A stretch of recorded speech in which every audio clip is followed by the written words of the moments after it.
Welcome, everyone, to the Dr. Z NFT podcast with your host, Waxwars, Gordon Neal from Scotland, our 3D artist, and award-winning artist, Matt Gazer, and our special guest, Jeffrey Kessler. Yeah. Hey, guys. How you doing? Yeah. Happy Monday. It's good to be here. Yeah. Happy Monday, everybody. So we got Jeffrey on here today, he's the expert in explaining our game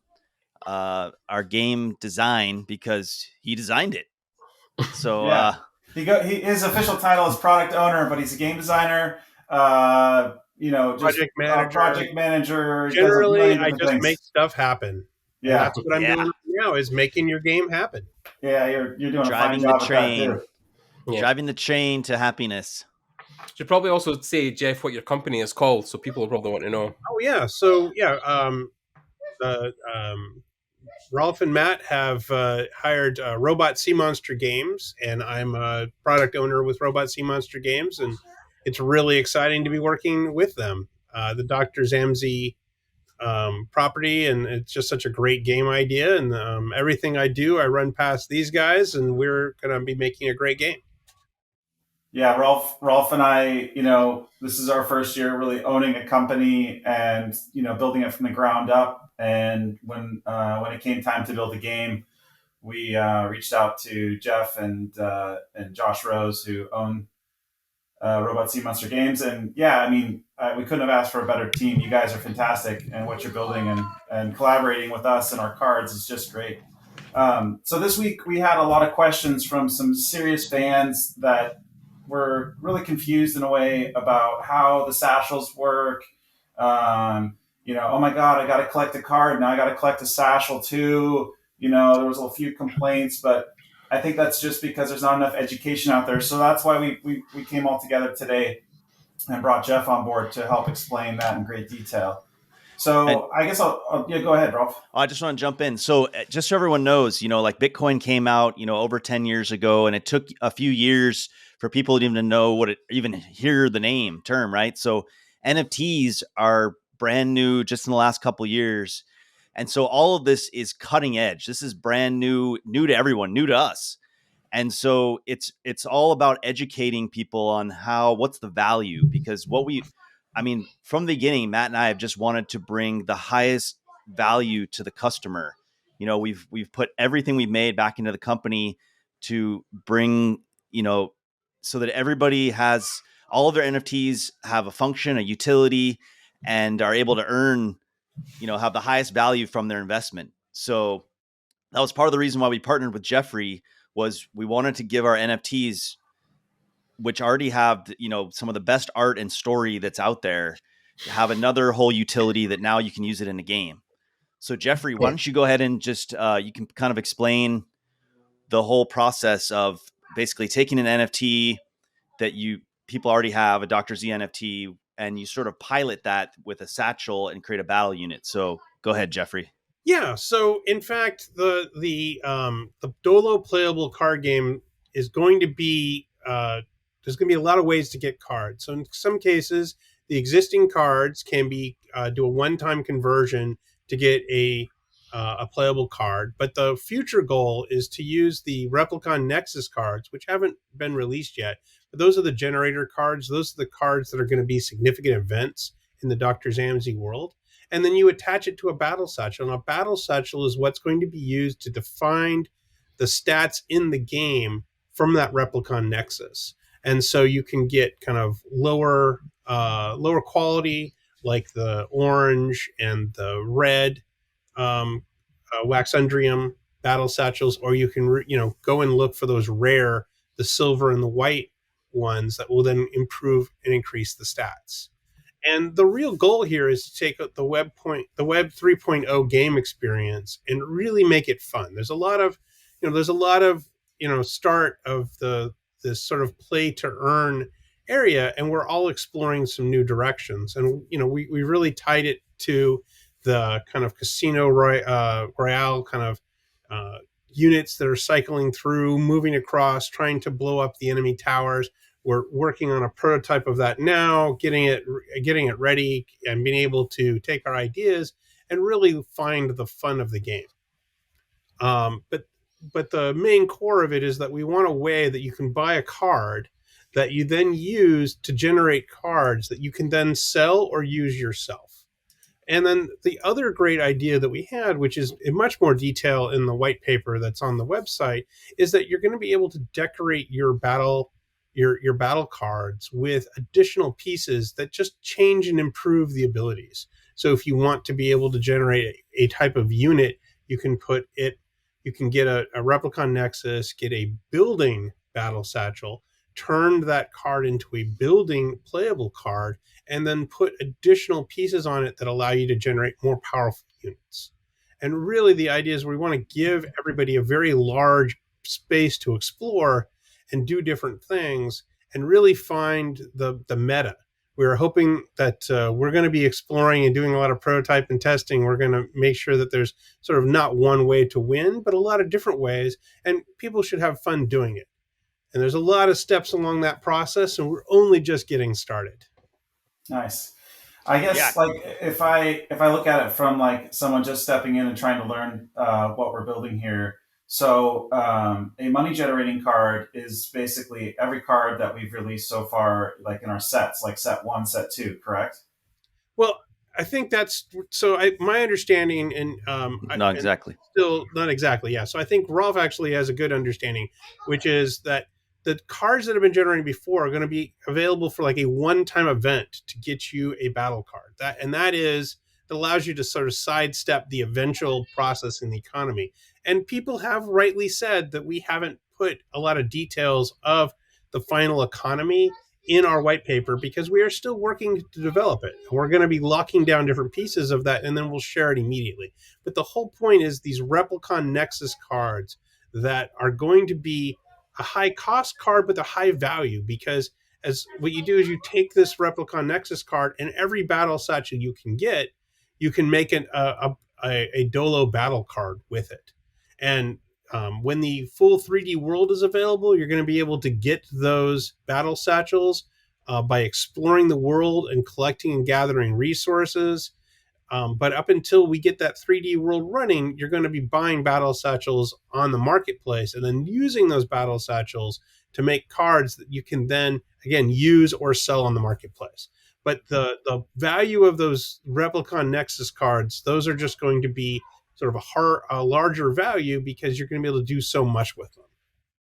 Yeah, and so I think one thing we're going to be working on, and we're going to look for feedback from fans and work amongst ourselves, but the idea is to take the cards that have already been printed that people already have. We're going to create a hierarchy based on, rarity and just the cards we think are cool based off, rarity, mint, and from first set to second set.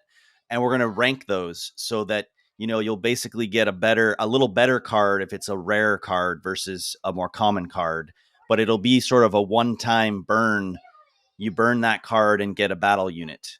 Whereas these Replicon Nexus cards, the money generating cards, those will be, the reason those will cost more and be more valuable is you'll be able to make as many battle units as you want, which you can then sell to people on a marketplace and use in the game as well. So that's what we're working on right now. And again, everything's subject to change as we, figure out what's best for the community and what's best for the game to be a fun game. Because our main goal is for this to be a super fun game with high quality art and story. I mean, that's our goal. So that's reassuring for everyone that's already been collecting our cards for, the past year, is that I guess you won't be able to, you will or you will not be able to take that card, pair it with a battle satchel through this splicer system and create a battle unit with that. You would have to burn your collection parts of it, turn those into Nexus cards and Replicon Nexus cards, and then you could go through the splicing process? No. Yeah, not quite. So what it would be is the cards that have been purchased so far, there'll be a one-time event, and you'll turn those directly into a battle card. And because of, I think that that Rolf has it right in a lot of senses that would be a greater discount for getting the card, because in the future you're going to have a Replicon Nexus card, and then you're going to have a Battle Satchel, and those two together will cost a pretty good amount. But then you're going to be able to, with the Replicon Nexus card, you're going to be able to keep generating cards all the time. But the previous cards, it'll just be a one-time event. And I think you guys were talking about, and it hasn't been locked down, but obviously being able to keep the original art, but just a one-time event to turn that into a battle card.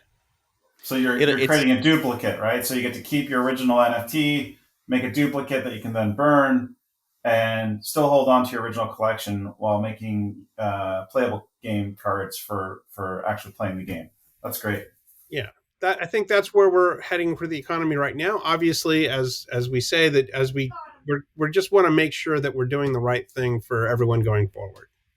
I think that's really cool because I think some of the fans out there are kind of worried that their collection is going to be burned up, or for just to play in the game. But I love the concept of these systems we're creating, where it pumps out more battle units through the process. So you're not just collecting, putting in $50 to buy a card, $15 to buy a satchel, and then that's just one unit. I mean, you're going to be able to create a certain amount of extra units from that process that you can then sell on the secondary market to new people coming into the game. They're snatching that up. You're making money. I mean, that's fantastic, right? Well, I think that's really the point, is for Web 3.0, is there's so many new places to explore in this. The idea behind a play to earn model where everybody is getting, a solid amount. What we just want to do is we want to make sure that the economy remains strong, that we don't end up with currency that becomes devalued because there's nothing good to spend it on. I think there's a lot of work here, and we've been looking at what's existing in the marketplace and finding, what errors and what pitfalls lie ahead, and trying to find completely new and different pitfalls for us to solve. But that's what we're going to do, and that's what the prototype and game development process is all about.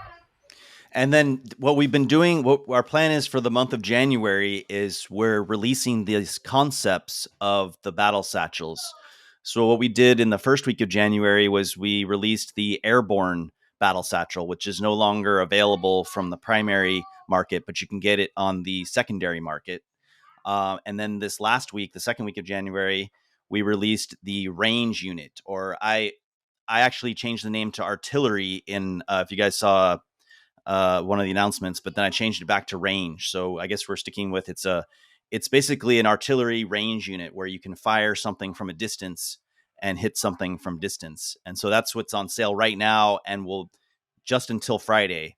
You'll be able to get these artillery the range battle satchels. And then this Friday at our normal drop time, we're going to be releasing the ground unit battle satchel. So, and then in the last week of January will be the fortification building satchel. So we have these 4 different ones now, and there may be a couple more categories, but for now we have these 4 that we're working with, and we're pretty excited to see how they work in the game. And let's talk about the process of redeeming these, right? Because these are concepts, and in the final game, the frames will actually be 3D, and you'll be able to take your concept satchel and blend it for a real 3D satchel that can then be playable in the game, correct? Yes. Yeah, so you'll be able to redeem that for a playable asset is the plan. Nice. I think it's a great way for everyone to see the progress of the game as we go. Obviously you will share as much from the different prototypes as we can, but the early game isn't much to look at, because we're really looking at playing it for fun, not necessarily to show off Gordon's beautiful art. And on that topic, actually, let's update them on the demo. So we've been working really hard on the demo push, like an actual 3D set card table where everything's working. You can see the cards being put on the table, and there's an action that's created. How's that coming along? Because I know that you, Gordon, and Jeff have been working together with Daniel to get that working.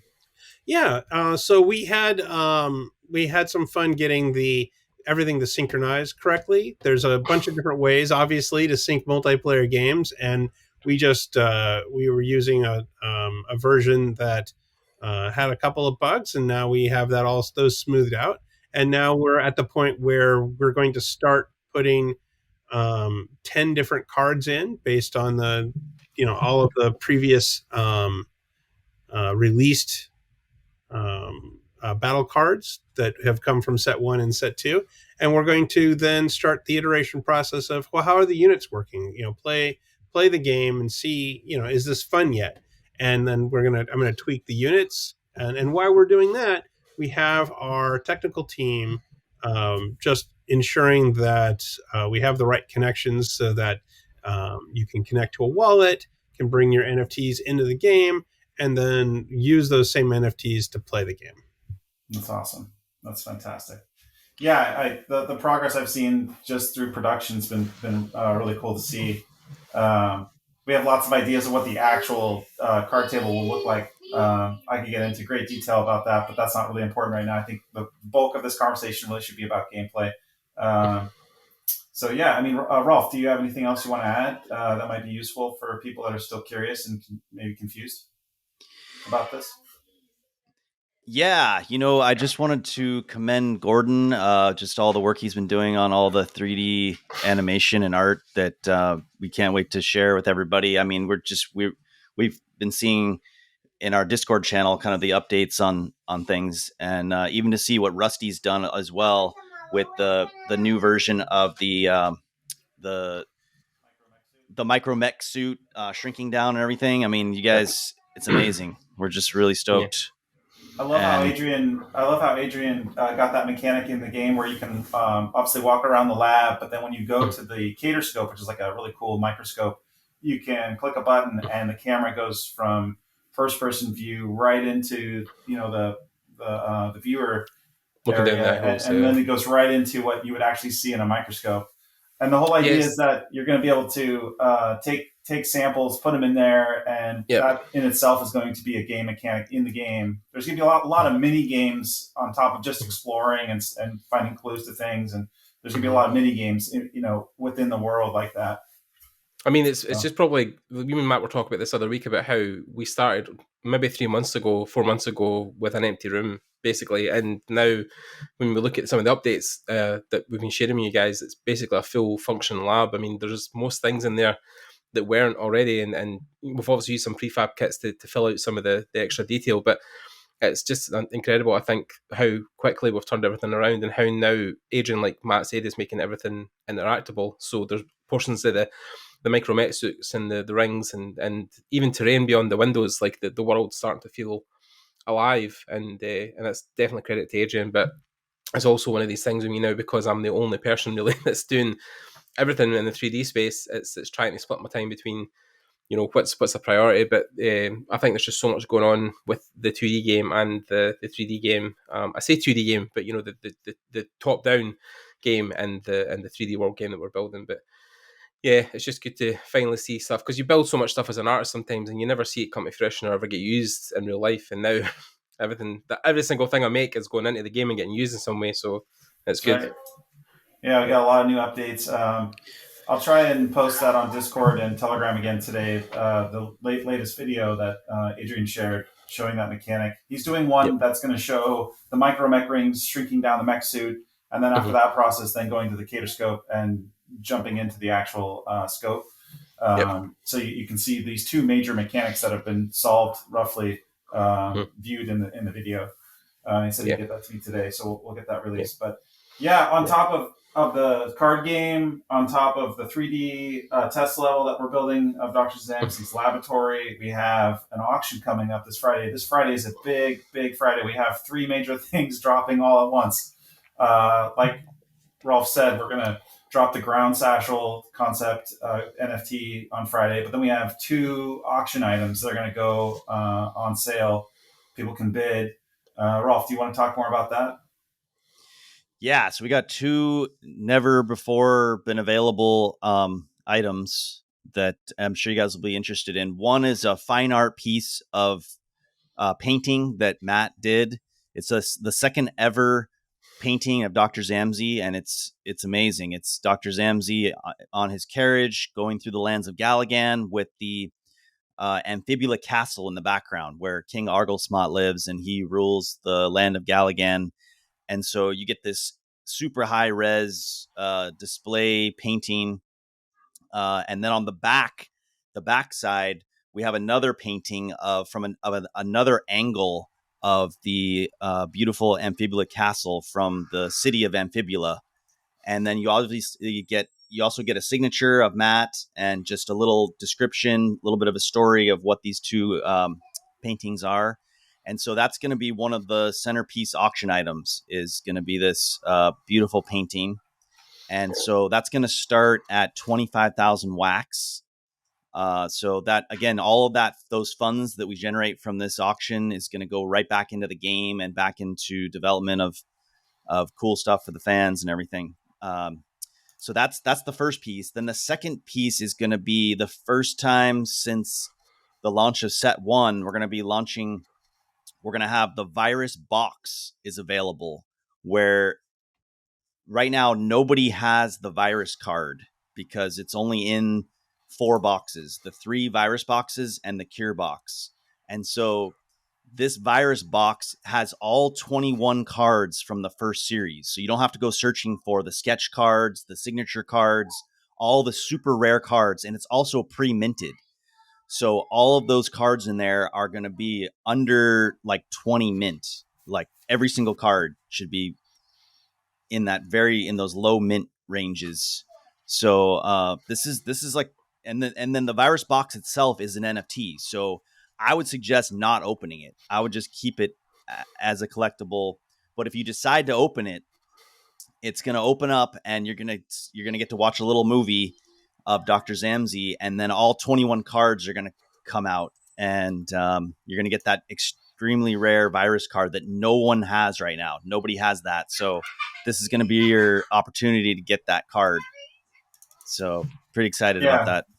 Pretty awesome asset. And it'll be interesting to see if there's multiple bids coming in, people bidding for it, because like you said, all the funds generated in this auction are going to go right back into production. I mean, it's not cheap running a card game, a 3D game, and building for set 3 and hiring people to help us with the animated series pitch. I mean, it costs a lot. So every amount of sale that we get from weekly drops to the auctions to the upcoming set 3 is going to really fuel us going into this next year. So whoever decides to jump in, really appreciate it. Thank you.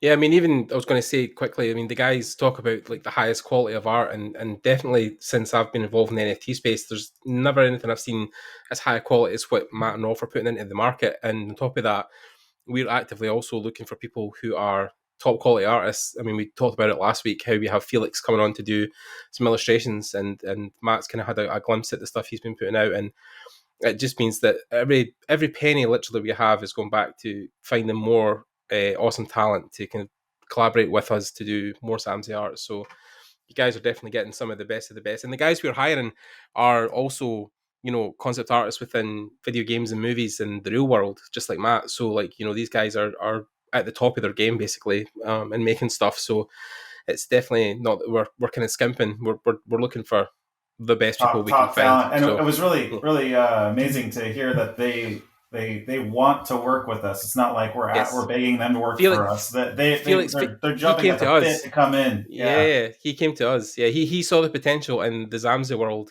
and he currently works for a AAA developer in Los Angeles, and he was very keen to get involved with us early on because he saw the potential of not only NFTs but the world that Matt and Rolf are building. So yeah.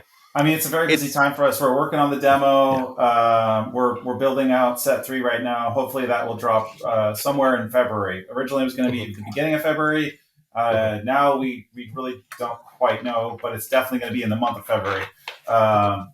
And we'll announce that date, in the coming weeks. But it's really exciting. We haven't launched a set since last summer. Because we've been so focused on this game and trying to get the staking going. We had some collabs with HoloGod, yeah. Yeah, and so in a way we have kind of released the set, but it's just been through collabs. But yeah, this is and our set weekly 3 is going to drops. be one. Set 3 is going to be one that you're not going to want to miss, because a lot of the battle cards that we released on NEFTY blocks, those sales have ended. And so anyone new that missed out on that, the set 3 is going to be a collection of those cards with Replicon Nexus cards in there. We're going to create a new frame that's going to be very special and unique to a Replicon Nexus card.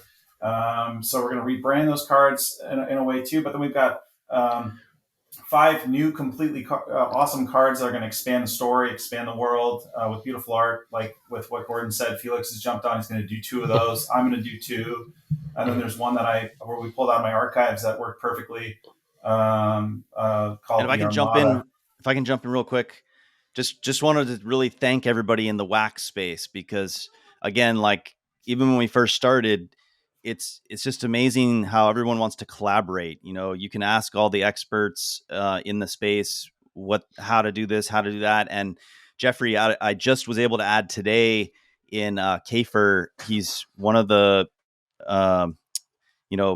smart contracts people. Like I think he was the very first inspector general of the Wax blockchain. So they do this sort of auditing of the blockchain, and he actually, I think, wrote the smart contract for Whenstaking. So all the functions of Whenstaking, he wrote that. So I was able to add him into our group that's on Telegram, our special Dr Zammsy group, and so he can answer questions about smart contracts and everything, and with the Wax blockchain. So yeah, no, that's looking great. I think the prototype that we're working on, the demo, we just want to get the core of it working correctly, and being able to write those kinds of contracts are just the kinds of things we need to do to keep everything moving forward. Yeah. And then Gordon. Go ahead. I was just going to say, Gordon, I just got your Christmas card like 2 days ago. So from Scotland to Hawaii, it took, I don't know how many days of going through different transportation modes. It eventually it arrived at my house in Hawaii just 2 days ago. I got it. Oh, that's cool. Matt's is still in transit. I've had an update that his is still in transit, so it's making its way to his doorstep in LA. So I thought you said you got it. I got it. Did you get it? Yeah, I got it. Okay. It says it's still in transit, and you hadn't said anything, so I assumed it was still going. I'm so sorry. Yeah, I totally got it, and you wrote a very sweet letter on the back. Oh no, shh. Yeah. I'm gonna cry. Yeah. So. I didn't want to leave my US brethren out. I didn't want. This is proof. Proof. I got it. It's there. Right here. It's there. Yeah. I got it. The real question is did it go east or west from Scotland? Oh yeah, we went west because out towards the ocean, flown over. We're literally on the opposite side of the earth. In the world, yeah. Complete I paid that postage side. Lovingly paid that postage with that first paycheck you gave me. Yeah. Good times. That's awesome. Yeah. So I sent one. Also, just if anybody's watching this, I sent one to Rusty also, but I don't know if he's got it. And Adrian also got one, and I can't forget who else. But yeah, the initial team, most everybody, I sent everybody a card. So. Oh, good. And then you survived the little bit of tsunami warnings after the Tonga eruption, right? Yes, I woke up to. Luckily, the sirens didn't go off, so I think if it was an advisory, a tsunami advisory. If we get a tsunami warning, so every first day of the month here in Hawaii at 11:45 a.m. they test the tsunami warning sirens.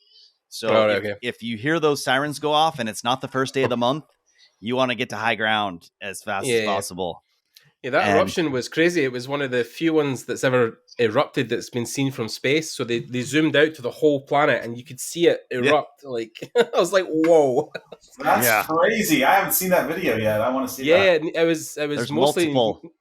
New Zealand, the West Coast, California was flooded in parts because there were parts of California flooded. Some rivers reversed direction for a little while. We had our own advisory in Long Beach, but we've got a big breakwater and the ports are all protected, so there was not a couple of most of the coastlines. A lot of the coastlines were like New Zealand, Chile, New Mexico, California. Yeah. And they're saying that the tsunami was moving at 830 miles per hour. So it got to Alaska. Like a mile high. It took like 13 hours or something to get to Alaska, and that's at 830 miles an hour. Yeah. I wonder if there'll Alaska. be a landmass that forms with it. I wonder if they're going to actually have like an island now where the eruption was, because once the lava settles, Yeah, it's one way to get new land. Iceland is growing that way, I think, and yeah. there'll be a new Hawaiian island eventually. Yeah, maybe Oh, buy yeah. some NFT land plots there or something. Just God, no. Yeah. I've been seeing the adverts for the guys advertising the NFT islands. I've been like, all right, okay, this is where it's going now. Yeah, the metaverse is very, very popular place for development right now. I predict that, as we grow the 3D world and it gets more fleshed out, who knows where we're going to push it, where it's going to land. But I wonder if like Facebook or Meta or some other development like that is going to offer a platform for people to jump in and put their world onto their platform so they can be advertised. And then kind of like Mario Brothers, you'll just pick a door and jump into that world or this world, Interesting. Yeah. This is the conversation me and you have to have after this call, Matt. Yeah, we'll prelude. Yeah. I know, you came up with some cool ideas you want to share. So that's stuff I don't want to talk about publicly at the moment because you guys have still got to approve it and stuff. But then there's been big movements in investor wise and the metaverse and AR and VR tech recently that's going to be coming over. Because if you look progressively, this is public knowledge anyway, that phones haven't really jumped much in the last couple of years. Like it's been quite stale. Like every other year, it's only like medium updates that are coming. There's nothing massive because they reckon that Apple and a lot of the other big companies, AR and VR companies, are now prepping for the next stage, and they reckon that AR technology, so augmented reality with glasses, is going to replace phones at one point. So, and then the complement to that will be VR. So, I think we'd be crazy not to think about that stuff at one point as a tech company, because that's cool, I think that's going to be. I never lose my glasses, and I always lose my phone. So yeah, there you go. We've all got them on, so yeah. Rolf's gonna have to pretend he needs glasses. In his way, yeah. Well, I mean, on the Expanse, they still have phones, and it's supposed to take place like a couple hundred years from now. But it's just basically this. Yeah, but what do they know? It's like a clear. It's like a clear glass kind of thing, and you can just kind of throw stuff up from your phone onto a display or like just a virtual display anywhere. But the compliment is the compliment is that the phone would still be on your person, but the glasses would be the way you'd interact with your things. So you'd have screens in front of you that you would use your hands to manipulate and pull, and throw up alerts. And so that's a whole thing that would be coming. So I sure hope you can turn it off while driving, because I'd hate to be like trying to make a right hand turn and then a HUD pops up and keeps me from Well, there's companies who do that. Or something. Yeah, there's companies at the moment who do that. I think BMW or maybe one of them who have on-screen displays in their windshields that navigate on the street which way you have to turn, so you can actually look out into the through the windshield and you can see directions. Yeah. So I think car accident statistics have gone from like here to here since the smartphones came out. Like the car accidents are much higher now because of, you can see when the iPhone came out, it went from like here up to here because everybody's, so make sure you get a hands-free device. Everyone should have a hands-free device, a holder. I mean, I have mine set up where my phone is like up in my field of view so that if I ever look at my phone, my eyes never look down. I'm still looking out at the road. Yeah.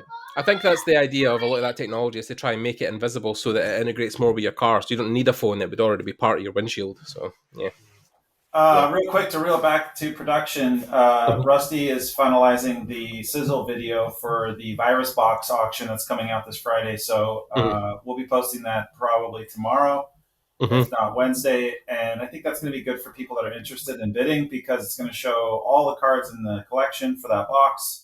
And complement the virus card, which is that super rare card that you're going to want to get out of that sale. So look forward to that this week. Lots of things going on. So very exciting. I think it's one of the most exciting times in our production. It's only going to get more exciting as we go forward. The more and more things we build and unveil, and as the demo goes further down the line, it's just going to be, and then of course the articles as well that we've been doing as well are obviously they're paying an interest in the game as well. They are ARODIE.com. He wrote an amazing article that's kind of like the ARODIE. I always get it wrong.